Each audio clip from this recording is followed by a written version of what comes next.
하나님이 놀라운 축복의 비밀하신 말씀은 시편 제119편 58절 말씀입니다.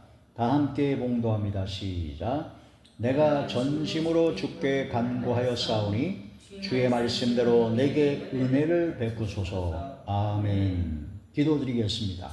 전능하신 아버지 감사함을 드립니다. 이 시간도 부족한 종이 하나님의 거룩하신 말씀을 대언코자 합니다. 대언의 영과 보이사 진리 영과 통달영으로 함께 하시고 오직 진리의 생명의 말씀만을 전하게 하여 주시옵소서. 권세 있는 새 교훈의 말씀이요 성령께서 말하게 하시는 말씀만 전하게 하여 주시옵소서.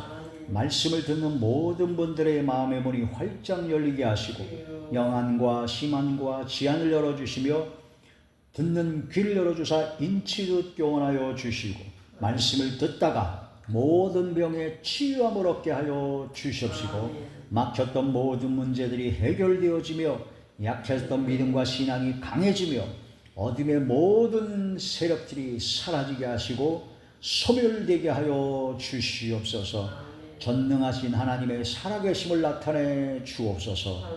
예수님 이름으로 감사하며 간절히 기도 올려옵나이다. 아멘. 오늘 말씀의 제목은 전심으로 간구하라 라는 말씀이 제목이 됩니다. 전심, 온전한 마음이죠. 한 마음과 한 뜻으로 온전한 마음으로 하나님만 바라보고 하나님께 기도하는 것을 바로 전심으로 간구하는 겁니다. 간절히 구하는 거죠. 하나님 앞에 기도할 때 의심을 한다든가 또 인간의 생각과 수단과 방법을 써가면서 그런 두 마음을 품어가지고 기도하면은 응답이 없습니다. 그러나 온전한 마음으로, 한 마음으로, 단마음으로 하나님만 바라보고 간절히 기도했을 때 반드시 응답하십니다. 전심으로 간구했을 때 하나님께서는 응답하신다는 거죠.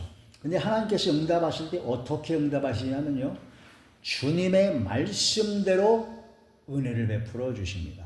즉 하나님의 말씀으로 응답하신다는 거죠. 그래서 하나님의 말씀대로 그대로 역사하신다는 겁니다. 그래서 우리가 기도할 때, 간절히 구할 때 내 생각, 내 감동, 내 감정 그런 걸로 기도하는 것도 간절히 필요하겠지만은 더 중요한 것은 성경 말씀을 붙잡고 하는 것이 중요합니다.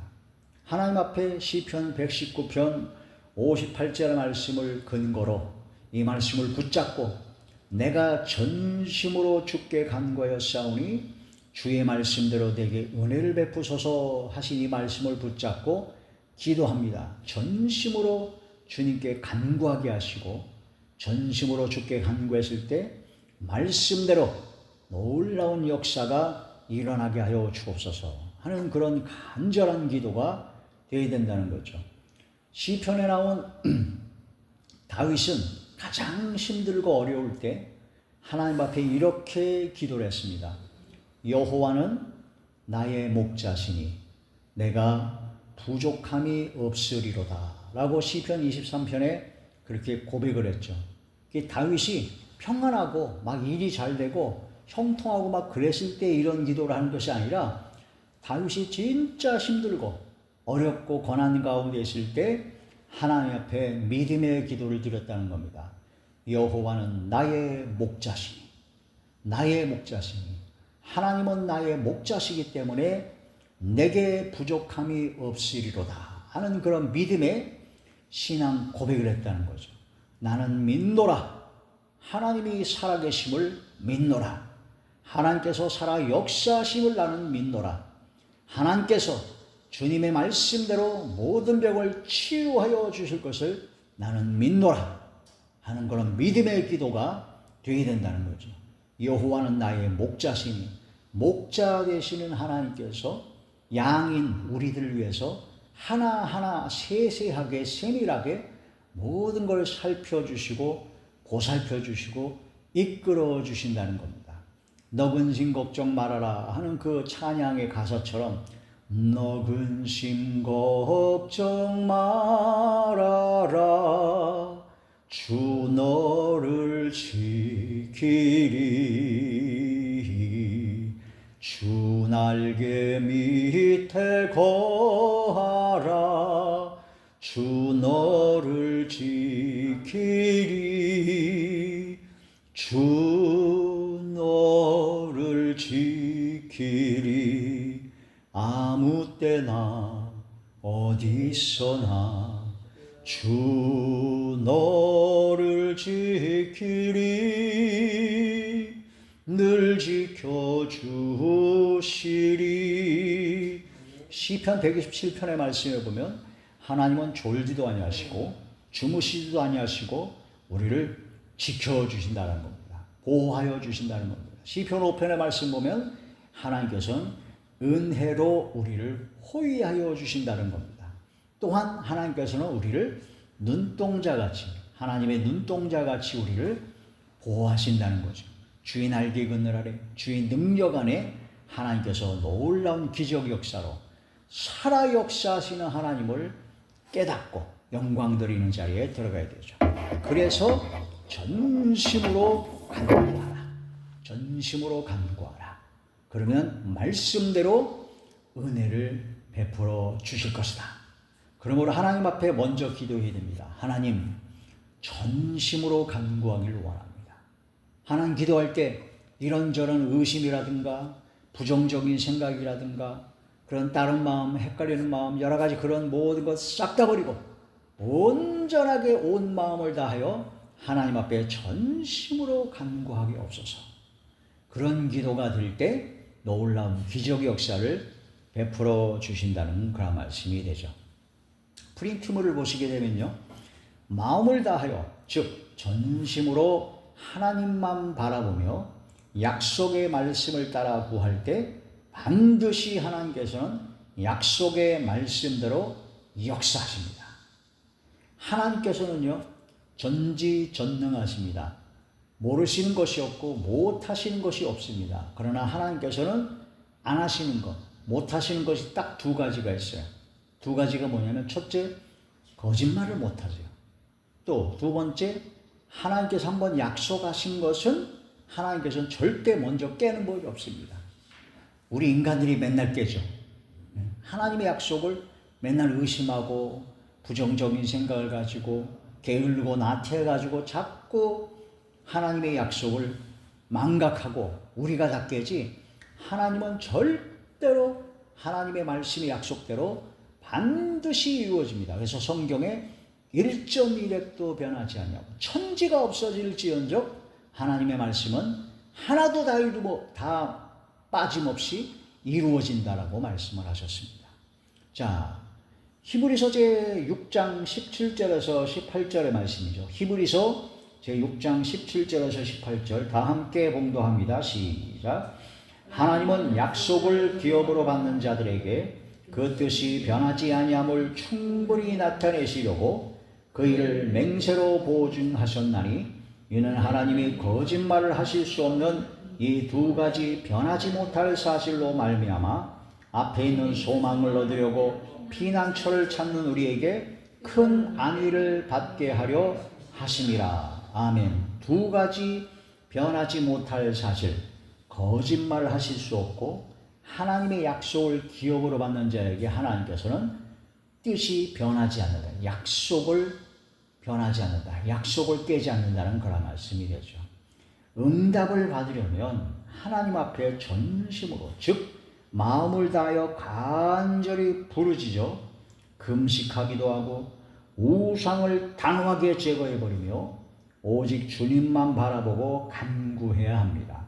근데 하나님 앞에 전심으로 간구할 때 가장 우선적으로 해야 될 거 뭐냐면요, 내가 갖고 있는 우상을, 내가 갖고 있는 죄악된 그런 모든 것을 회개하는 것이 중요합니다. 그래서 우상을 제거하라.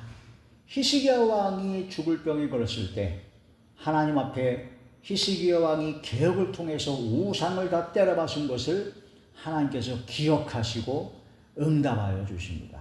하나님께서 가장 기뻐하시는 게 뭐냐면 우상을 제거하는 겁니다. 내가 지금까지 갖고 있는 우상이 무엇인가, 그것을 깨달아야 돼요. 우상은 뭐 형상을 만들어서 거기에 절하고 섬기는 것도 우상이지만, 내가 하나님보다 다른 것을 더 사랑하는 것이 우상입니다. 또한 탐하는 마음, 탐심은 우상이요. 돈을 사랑하는 것은 바로 재물을 섬기는 것과 같다라고 하죠. 자, 우상을 제거하라. 사무엘상 제7장 3절의 말씀입니다. 사무엘상 제7장 3절 함께 봉독합니다. 시작. 사무엘이 이스라엘 온 족속에게 말하여 이르되 만일 너희가 전심으로 여호와께 돌아오려거든 이방 신들과 아스다롯을 너희 중에서 제거하고 너희 마음을 여호와께로 향하여 그만을 섬기라. 그리하면 너희를 블레셋 사람의 손에서 건져내시리라. 사무엘 선지자가 이스라엘 민족에게 말씀하십니다. 하나님 앞에 돌아와서 너희들이 외적의 침공을 받고 있는데 그런 모든 환난과 어려움에서 해결할 수 있는 것은 오로지 우상을 다 때려박아 버리고 오직 하나님만 섬겨라. 그러면 하나님께서 역사할 것이다. 그 우상을 제거해야 됩니다.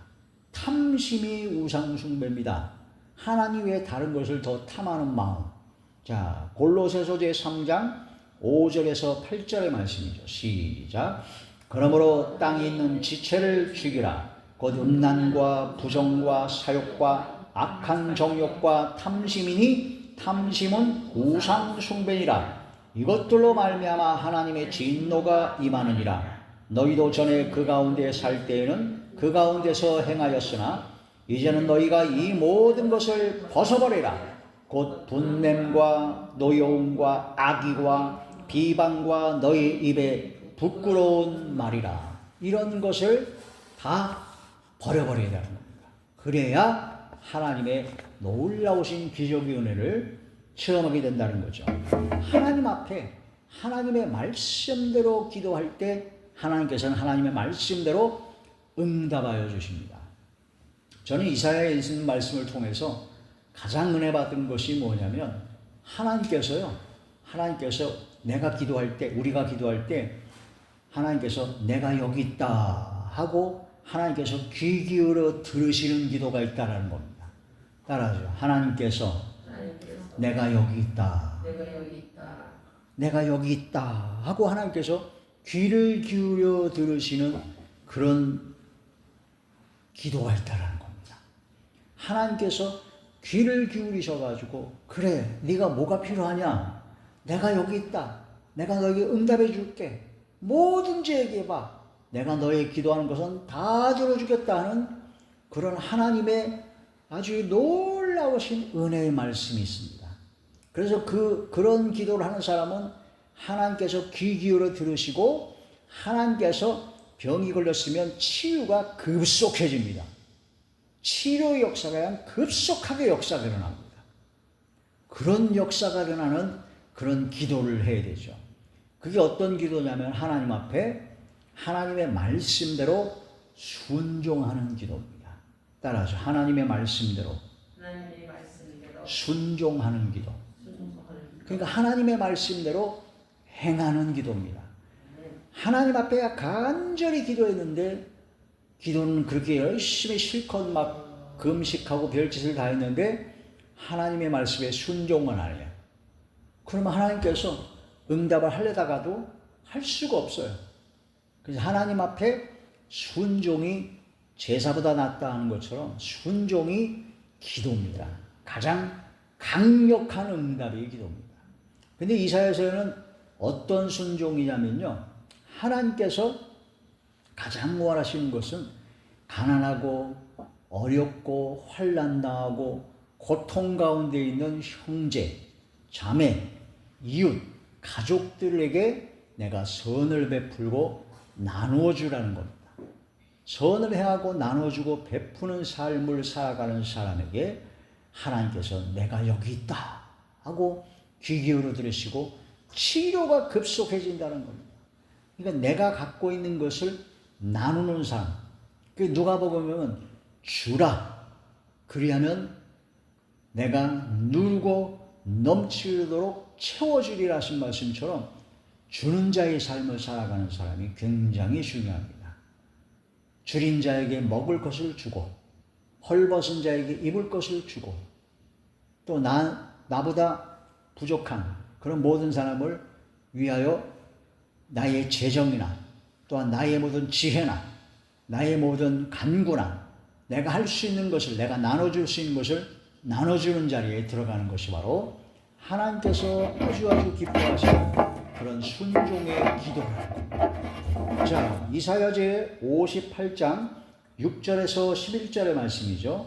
시작. 내가 기뻐하는 그 음식은 줄인 자에게 내 양식을 나누어주며 유리하는 빈미를 집에 들이며 헐벗은 자를 보면 입히며 또 내 고륙을 피하여 스스로 숨지 아니하는 것이 아니겠느냐.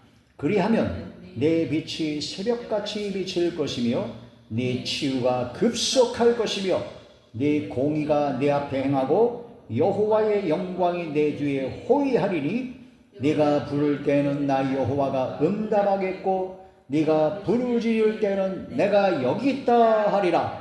만일 내가 너희 중에서 멍에와 손가락질과 허망한 말을 제하여 버리고 줄인 자에게 네 심정이 동하여 괴로워하는 자의 심정을 만족하게 하면 네 빛이 흑암 중에서 떠올라 네 어둠이 낮과 같이 될 것이며 여호와가 너를 항상 인도하여 메마른 곳에서도 내 영혼을 만족하게 하며 내 뼈를 견고하게 하리니 너는 물된 동산 같겠고 물이 끊어지지 아니하는 샘 같을 것이라. 아멘. 줄인 자에게 내 심정이 동하여 괴로워하는 자의 심정을 만족하게 하면, 따라서 줄인 자에게 나의 심정이 동하고 괴로운 자의 심정을 만족하게 하면, 그러면 이 모든 역사가 일어나게 된다는 겁니다. 환난 날에 부르짖을 때 응답하십니다. 시편 제 86편 6절에서 7절이죠. 시작. 여호와여 나의 기도에 귀를 기울이시고 내가 간구하는 소리를 들으소서. 나의 환난 날에 내가 주께 부르짖으리니 주께서 내게 응답하시리이다. 아멘. 하나님 앞에 부르짖어 기도할 때 하나님께서는 반드시 응답하신다는 겁니다. 그런데 순종은 안 하고 기도하면 하나님께서 응답을 해주려고 순종부터 했으면 좋겠는데 하고 응답이 늦어지고 어떤 경우는 응답이 없을 수도 있습니다. 그러므로 순종의 기도가 최고의 기도입니다. 자, 전심으로 감사하고 전심으로 주님을 찬송하고 전심으로 하나님께 향하라. 하나님을 바라보라. 따라서 전심으로 감사하라. 전심으로 찬송하라. 전심으로 하나님께 향하라. 이 세 가지 전심으로가 되어야 된다는 겁니다. 자, 시편 제 9편 1절의 말씀이죠. 시작. 내가 전심으로 여호와께 감사하며 주의 모든 기이한 일들을 전하리이다. 하나님 앞에 전심으로 감사하는 사람은 어떤 사람이냐면요, 전도하는 사람입니다. 감사하는 사람은 입으로만 감사하는 것이 아니라 전합니다. 너무너무 감사하기 때문에 하나님의 그 은혜와 은총과 사랑을 내 주변에 전하게 된다는 거죠. 주의 기이한 일을 전하게 되리라. 전심으로 하나님께 감사하라. 그 다음에 전심으로 주님을 찬송하라. 시편 제 86편 12절에서 13절입니다. 시작.